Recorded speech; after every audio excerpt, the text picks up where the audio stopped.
Right. We are live on YouTube. I'm admitting everybody.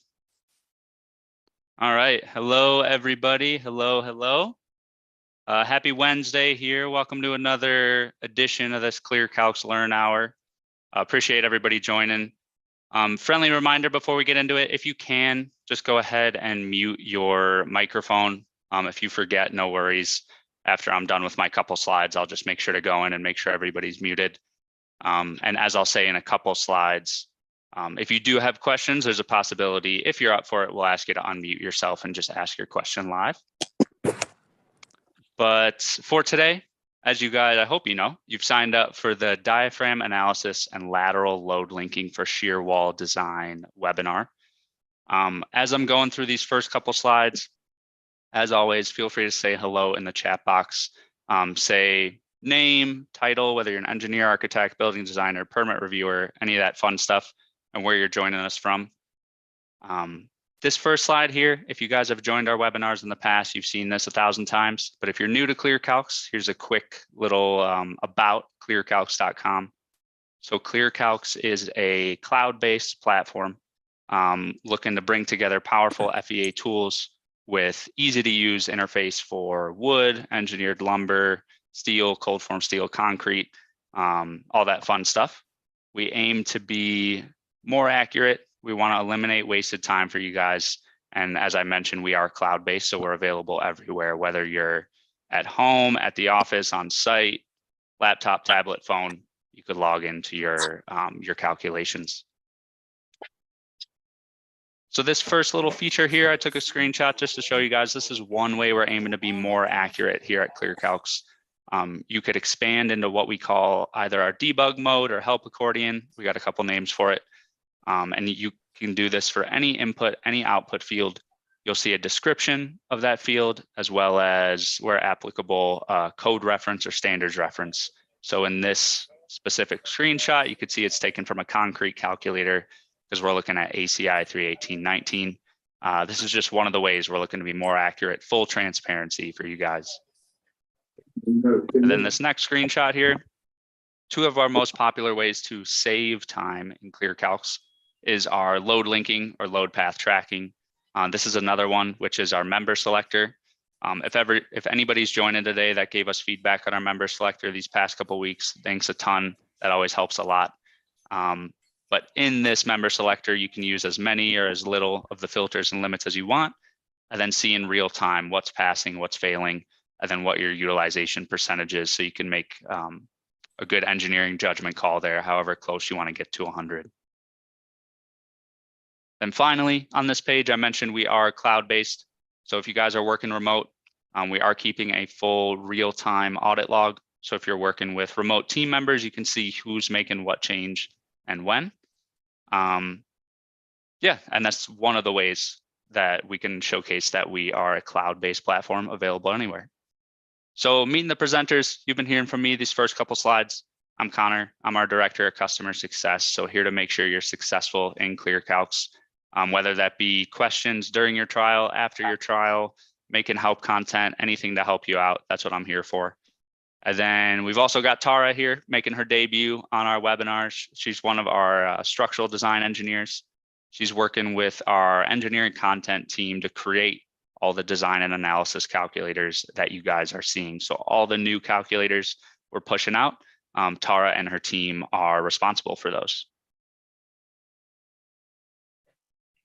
And then finally, before I kick it over to Tara, if you guys are new to Zoom, if you're unfamiliar, anytime you have questions throughout today's webinar, feel free to send your questions through that chat button.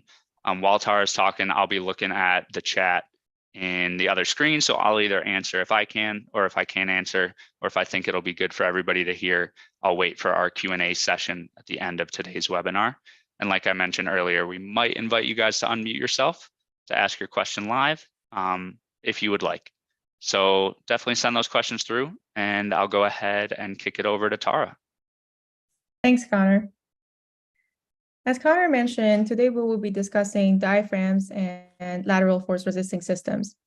We will also talk about load distributions into a diaphragm, some other details about these structural elements, the codes and standards that are used for analyzing diaphragms, and finally, we will go over 2 worked examples together. Now, what is a diaphragm? A diaphragm is a flat structural unit acting like a deep, thin beam. The term diaphragm is usually applied to roofs and floors, and they're typically loaded in their plane.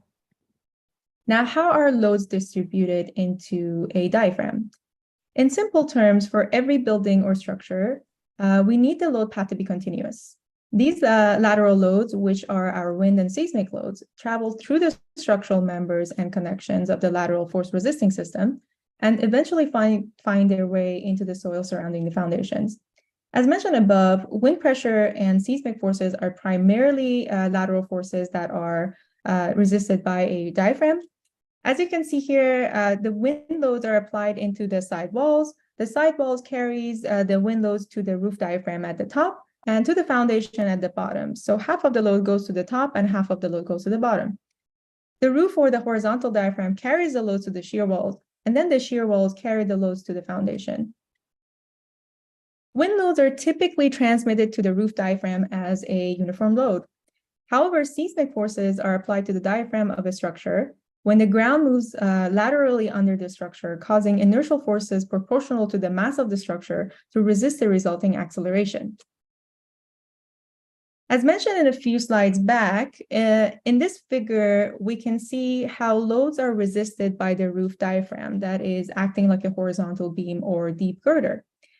Chords in this photo, as you can see, chords behave as flange elements that are at the edges of the diaphragm perpendicular to the wind loads. After looking at the loads, we can now take a look at some other details about the diaphragms. We have 2 types of diaphragms, rigid and flexible. We say typically a diaphragm is flexible when it bends or deflects more than twice as much as the nearby vertical parts of the building do.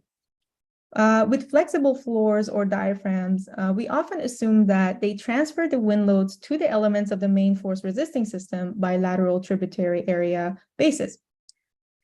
It's like saying each of these walls carry half of the total wind load up on the roof. Now, when we're talking about rigid floors or diaphragms, wind loads are transferred based on relative stiffness of the members in the main force resisting system in both directions. Basically, the stiffer the element, the greater the load it must resist. So we can conclude, or in conclusion, the purpose of defining whether a diaphragm is flexible or rigid is to find out if the diaphragm should have the loads proportioned according to the trip area or the stiffness of the supports. For flexible diaphragms, the loads should be distributed according to the trip area, and for rigid diaphragms, the loads should be distributed according to the stiffness. For typical wood residential construction, we assume that diaphragms are flexible. At the moment in Clear Calcs, we only support the analysis of flexible diaphragms and in our diaphragm analysis module. Now let's talk about the boundary elements of our diaphragms. We can describe a boundary element as a place or a location where shear is transferred into or out of the diaphragm sheeting. We can have a drag strut, chords, collector, or another lateral force resisting element such as a shear wall, brace frame, or moment resisting frame as our boundary element. Whenever we install an interior shear wall, it breaks the diaphragm down into 2 separate diaphragms. And if we also install a partial length shear wall, as you can see here in the second photo, a drag strut or collector connecting to the shear wall is definitely necessary to extend across the full width of the diaphragm to provide complete support for both diaphragm edges. Finally, let's go over some of the code requirements and some of the codes that we use. For wind design, ASCE 7 permits all diaphragms that are constructed with wood structural panels, panel sheeting, example plywood, to be automatically idealized as flexible. For seismic design, ASCE 7 section 12.3 permits diaphragms sheeted with wood structural panels and toppings that are no more than an inch and a half of non-structural concrete or smaller toppings to be idealized as flexible. But this is if each line of the vertical resistance meets the ASCE 7 story drift limits to seismic loading. However, if these conditions are actually not met, there's a section in ASCE 7, section 12.3.1.3, that it says, if you can prove that the maximum simple span diaphragm deflection is greater than twice the average story drift at the adjacent supporting walls, then you can justify it to be flexible by calculation. Now we can go ahead with our first worked example. This is a very simple worked example. I'm just going to do this just to show you your way around the diaphragm analysis module. We are given a single-story commercial building, and we're going to be designing diaphragm for the transverse direction. And what I mean by this is that, as you can see here, the length of our diaphragm is 80 feet, and the width of it is at 35 feet. So the length of our so-called beam, what the idealized beam that we're talking about, is going to be 80 foot. Once we have modeled this in ClearCalcs, we can then find the reactions on the shear walls. The loads that we are having are wind loads, and the one that we're going to particularly pay attention to is our transverse force, WT, which is at 320 pounds per foot. We're going to go ahead and go to our go to ClearCalcs. We're going to go and create a new calculation. We're going to select our diaphragm analysis. As you can see, this is now in the beta mode. Once we're in the calculator, the first thing that we're going to see, we're going to get this warning that says no loads have been read by the FEA solver. We're actually going to hide this warning because we're going to be adding the loads later. The first thing that we're going to be prompted to is our key properties. We can see that we talked about that we're only working with flexible diaphragms at the moment. So this is the only choice that you have for now. The length of our diaphragm is going to be at 80 feet. The next thing that we have to do is the position of our brace walls. What is this? What is the meaning of this? We go back to our example here. This is our brace walls or shear walls. So our first shear wall is going to be located at 0, and our second shear wall is going to be located at 80 feet. So already we have the default values as 0 and L, so we don't have to change anything. Once we are done with the position of the brace walls, we can go ahead and go to the diaphragm loads. When we are here, we're given 3 different tables. Now you might ask yourself, which table are we going to add our load to? The only difference between these three are that these 2 load tables, the magnitude of the load that you will be giving to these tables are in PSF, pounds per square foot. That's why we're asking for the total trip width in both of these in this table here. And this one is a separate for your seismic flows, and this is particularly for linking your loads. But the third table here, it's called the general line load. We're asking for your load magnitude in PLF. So if we go to edit mode, we can select this as our wind. We can give a magnitude of 320. And you can see that this is in pounds per linear foot. The only thing that the program is going to ask you is your start and end location, which for us is going to be at 0 and at 80. And now we're done. We're done putting our input loads. After we're done inputting our loads, we can now look at the summary section. In the summary section, we have 3 main outputs. We have the shear demand in the diaphragm, which is the maximum shear acting on the diaphragm. We also have the governing load for shear in diaphragm, which for now we have wind because we only gave one type of loading. Also, and then at the end, finally, we can look at the demands table. The demands table is the most important table that we're going to give as a summary. You can see here that we give a column, we get as the wind load wall line, and then a column for the reactions that are caused by your seismic. So the first column is the reaction caused by your wind, and the second column is the reaction caused by your seismic load. And each of these walls, you can see that if I say, if I look at this here, this row means that at my brace wall line 1, my reaction caused by wind is at 12,800 pounds. I can also take a look at my diagrams. Here, I can choose this, the load type from wind and seismic, but again, because we don't have any seismic, we're not going to see anything here. I'm going to switch back to wind. As you can see, the shear diagram that we had seen is for a simply supported beam. And that's it for our example 1. Now we're going to head to our worked example 2. Our worked example 2 is a little bit a trick here because we want to actually design a shear wall for our wall 2 that is located here. We are given a single-story commercial building sheeted with plywood panels spanning in between roof joists. The height of our building is 12 feet. So what we actually want to do is that we want to find our loads, our wind loads and our seismic loads. Using the wind and the seismic load calculator in ClearCalcs, we want to link these loads to our diaphragm analysis in ClearCalcs. And then once we got the reactions, we're going to link those reactions to our shear walls and then shear wall calculator. But for simplicity, we're just going to use the default values for wind and seismic. We're not really going to much detail on how to get your loads from these two calculators. Now let's go. First thing that we're going to do is go to our wind load calculator. So I'm going to go ahead and create a wind load calculator. So you need to know that the only calculator that you can link to link the loads to the diaphragm analysis is your main wind force resisting system preset. If you use this, you're not able to link your loads.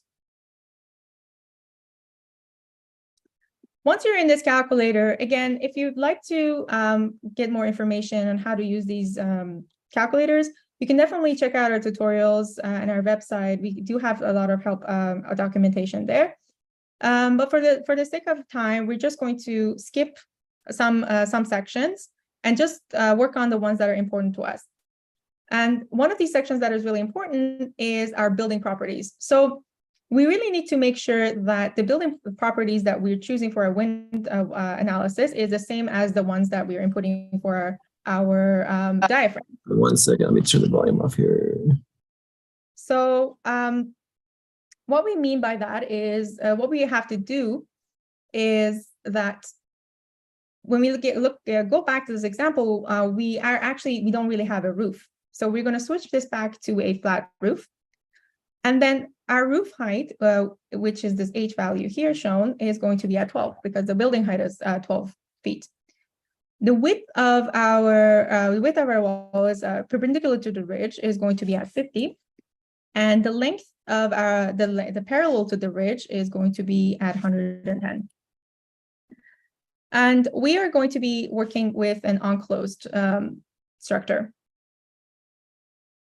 After you're done entering your values here, what we're going to look at is the summary tables for wind pressures for load case A and wind pressures for load case B. I'm just going to describe, just explain these tables and what these values really mean. So this is the same table that we were looking at in the wind load analysis calculator. When we say at zone 1, we have 4.6 PSF of wind pressure positive internal. What do we really exactly mean? What is this positive? Why is this negative? And what do these values actually, where are these values coming from? So if we go to the figure 28.3-1 in ASCE 7-16, there is a note here that says plus and minus signs signify pressures acting toward and away from the surface respectively. So when we have a positive value here, this means that we are pushing our wall locally. And when we have a negative value here, for example, negative 8.68, it means that we're pulling our wall locally. And the same goes respectively for zones 1E and 4E. Now, because we're looking at our diaphragm as a big giant beam, and we're looking at it as an envelope, what we want to do here is that if we think of this as a big beam, what's going to happen is that we're pushing this on the top, we're pushing this on the top of the beam, and then we're pulling it at the bottom of the beam. So basically what we're doing with these loads is that we're bending it in the same direction. Both of these loads are bending it in the same direction. So therefore, what we're going to do at the end is going to add these two loads together. So I'm going to add my 4.06 with my 8.68, which is going to give me 12.76. And the same thing goes with our zone 1E and 4E, which is going to give me 19.27 PSF. If we go back to our wind load analysis, so therefore what I've mentioned here, we do actually, here we can see that I have a negative value, 8.68, and a positive value for 4.06. So if I add these two together, if I want to link these two, and it's going to, the program is going to add them together. So I'm left with only, I'm left with like 4 points something of load, which is not the one that I want. Therefore, we've created another section, loads for linking to diaphragms, where we've created another table with a column that is we've called a multiplier. This multiplier makes sure that this value here is properly converted globally, so that these values are properly added together when we link. Also, there's another point that we've recently added, is that if you read this note here, the loads for zones 2, 2E, 3, and 3E are perpendicular to the roof. So if you look at the debug image mode, if you have a roof, the loads that we're going to get in these tables are going to be perpendicular to the roof. But the loads that we want for our diaphragm analysis are going to be the horizontal components. Therefore, we have to multiply by the sine theta multiply this value by sine theta, which is theta is your roof pitch, to get this the correct value for linking, which is what we do in our multiplier. But because we do have a flat roof in this example, we're going to see these values as 0. But if you do have a slope roof, these values are going to be sine theta. Also, another point is that you can choose what load case you'd like to link. So we can link load case A or load case B, which for our example, I'm choosing load case A. Now, this is all we need to know for linking loads, and all we need to know in our wind load calculator. We can go back, we can go and create a new calculator, but which I've already done just to save time. We're going to come to our wind loads here, and I'm going to show you how you can link your loads.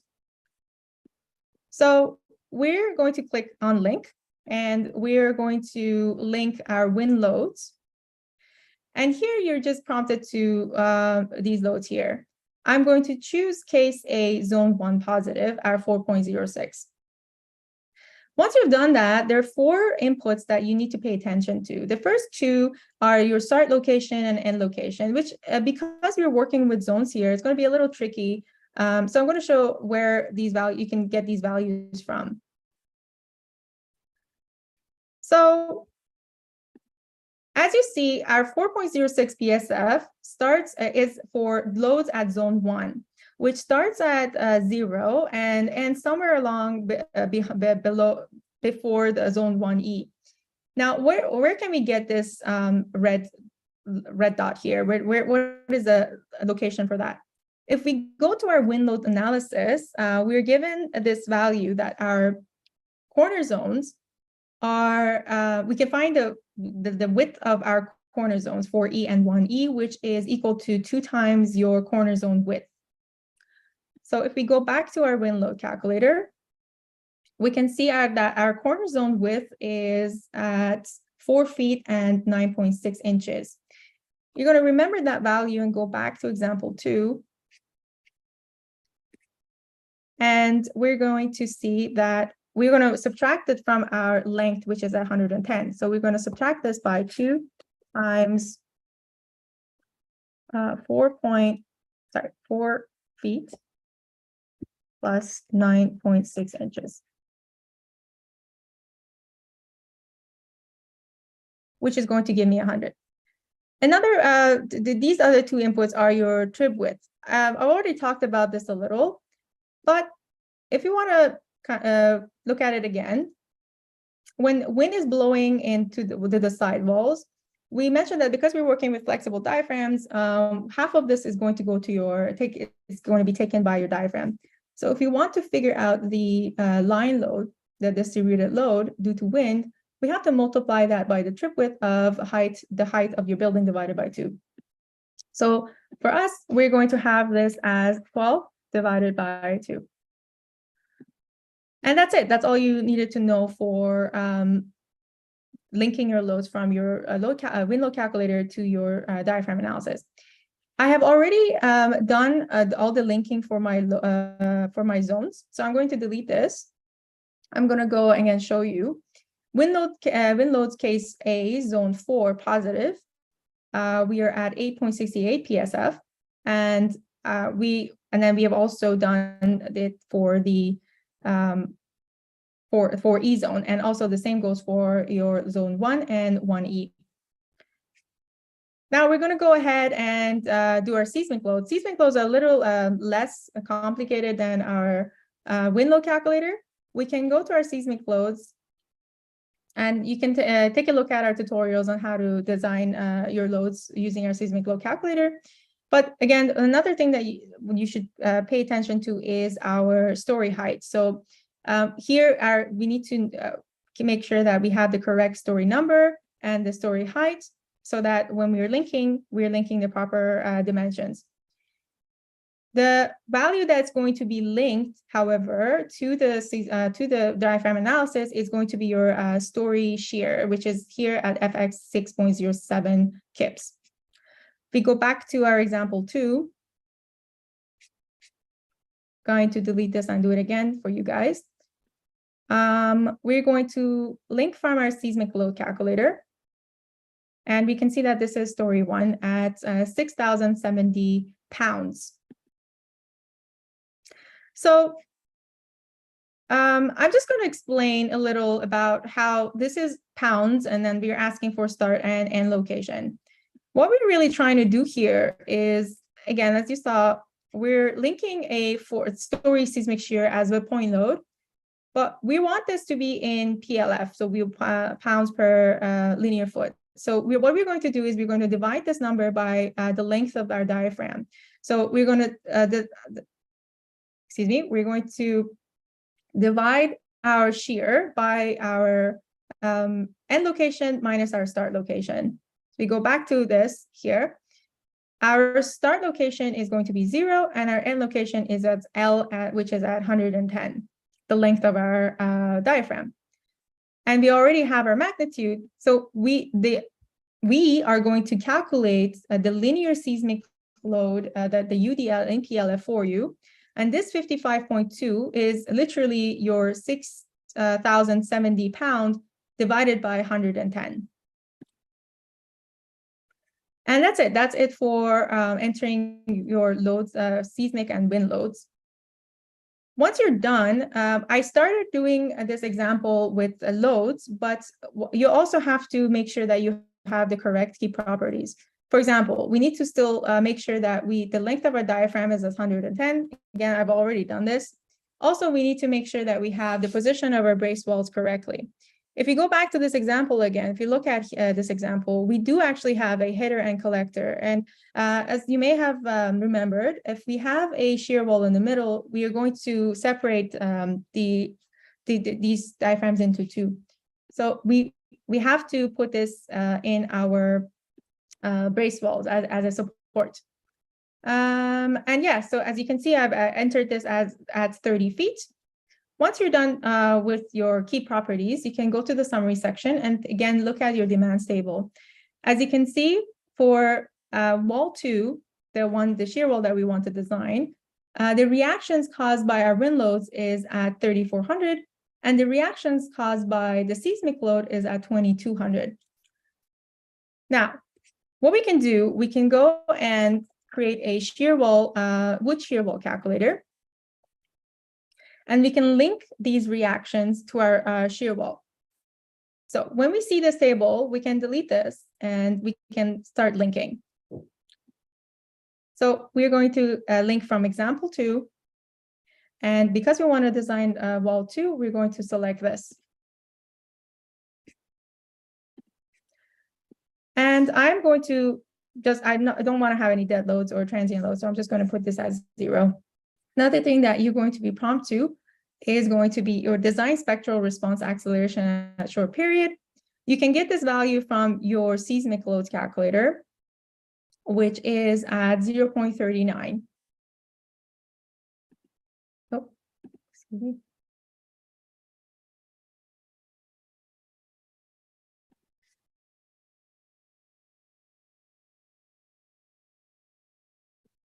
Oh, sorry, it's 395. And yeah, that's it. Another thing, you still have to do your key properties, which for us, the total wall length is going to be at 50.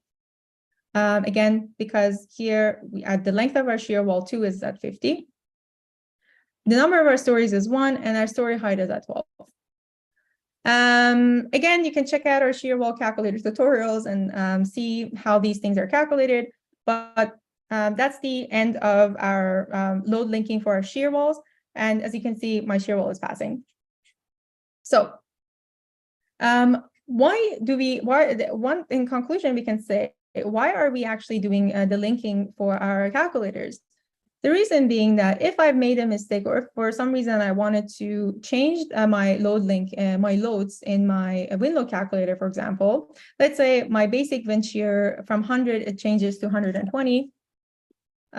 What's going to happen is that now, because all of these calculators are linked, my shear wall and my example 2, we see this gray circle here that's showing that it's recalculating the values. So if we go back to example 2, we see that our values have changed. And that was at the end of my example 2. So in conclusion, we can say diaphragms are a critical structural element in lateral force resisting systems. Wind and seismic loads pushing on the sidewalls are transferred from the diaphragms to the shear walls as diaphragm reactions. There are 2 types of diaphragms, rigid and flexible. You can use our ClearCalcs to link wind and seismic loads to diaphragm analysis module and further link the reactions to the shear wall calculator. That is all I have for today. Please let me know if you have any questions. Thanks for running through that, Tara, and running through those examples. Guys, we got done in pretty good time here. So we have about 28 minutes left if there are any questions that have popped up. I know there haven't been necessarily any questions in the chat, but Ryan, thanks for sending through the suggestion on adding parapet loads into the wind load calculator. And Gary, for your feedback on that as well. I know we've gotten that request a couple times, so that'll be great to get that added.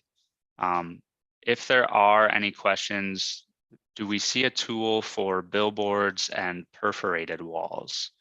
Great question. Billboards, I know I've gotten that question a couple times from users.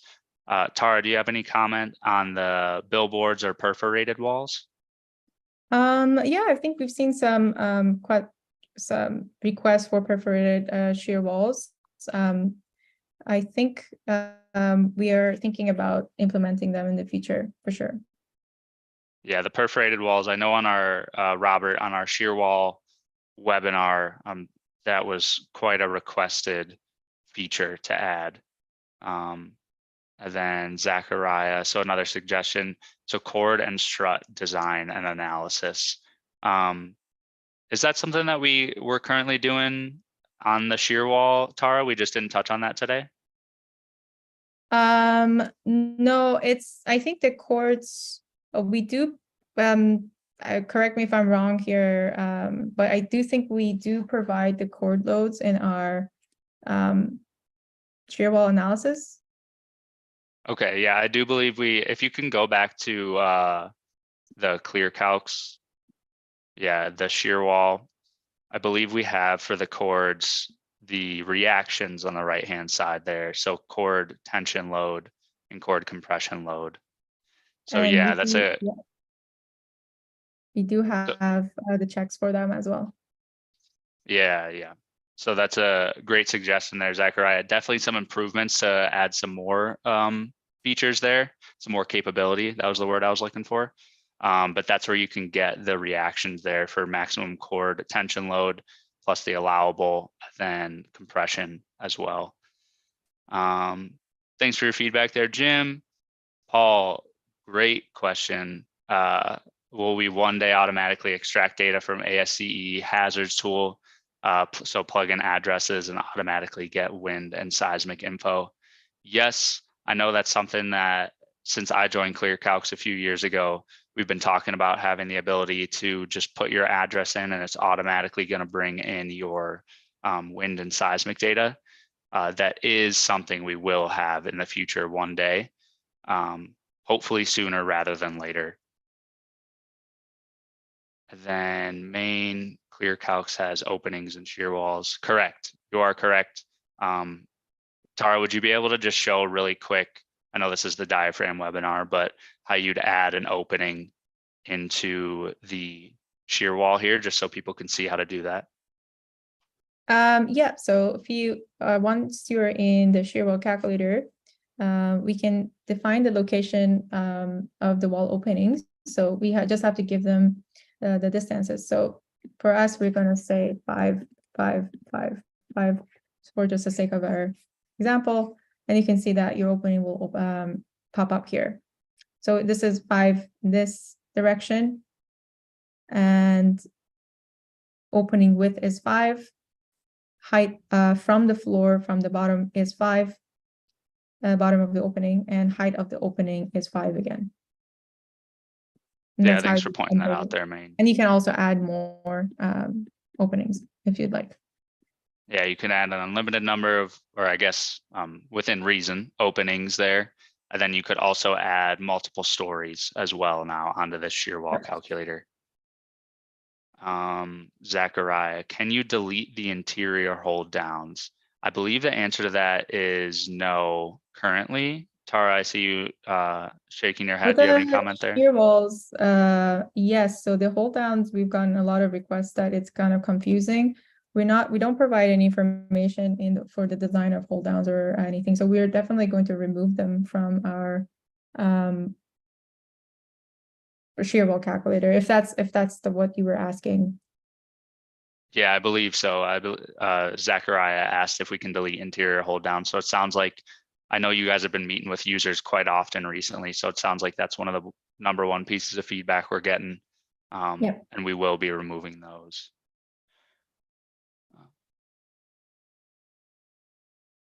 Good point there, Jim. So if we do an integration, or it might even be through our own system, adding information from ASCE hazards tool, also leave the option where they can choose not to do that. That's a really good point. So you can just input it manually. I'm sure we could have an option that's whatever it would be, like automated or manual inputs. That's a good point.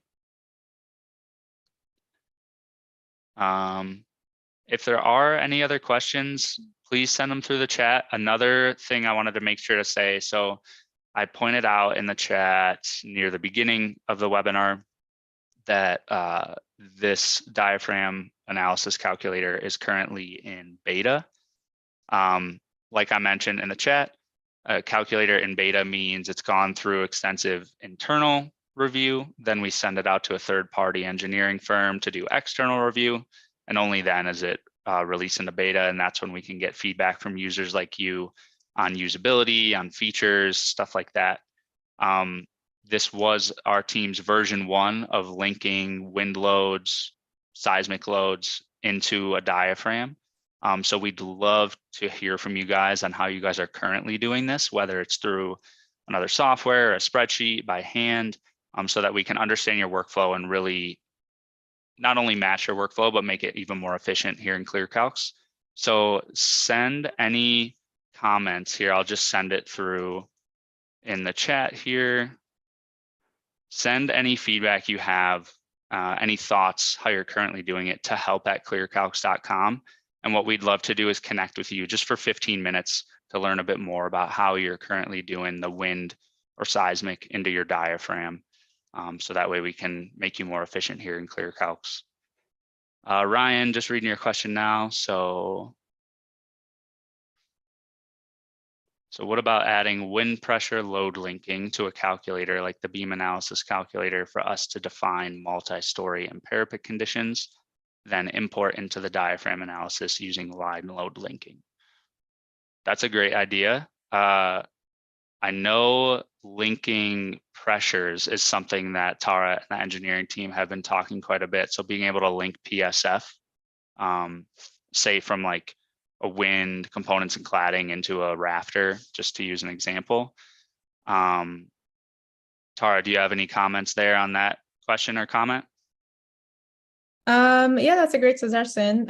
For sure, we definitely, if that's the workflow that you're using currently, and that's something that makes sense to you, we definitely would want to know more on how you'd actually do that. So again, like Connor said, shoot us a message at help@clearcalcs.com. But your idea there is definitely something that we've been thinking about doing. Yeah, I think it'd be a great idea to connect with Ryan there on the parapets just in general, because that has come up a couple times. And thanks, Haley, for sending through your comments on how you're currently using Woodworks to model the house and shear walls. That's something that our team, we're always keeping tabs on what the other software is doing, how we can kind of take inspiration from them and be even more user-friendly on our end. So we'll definitely be investigating that, looking into it.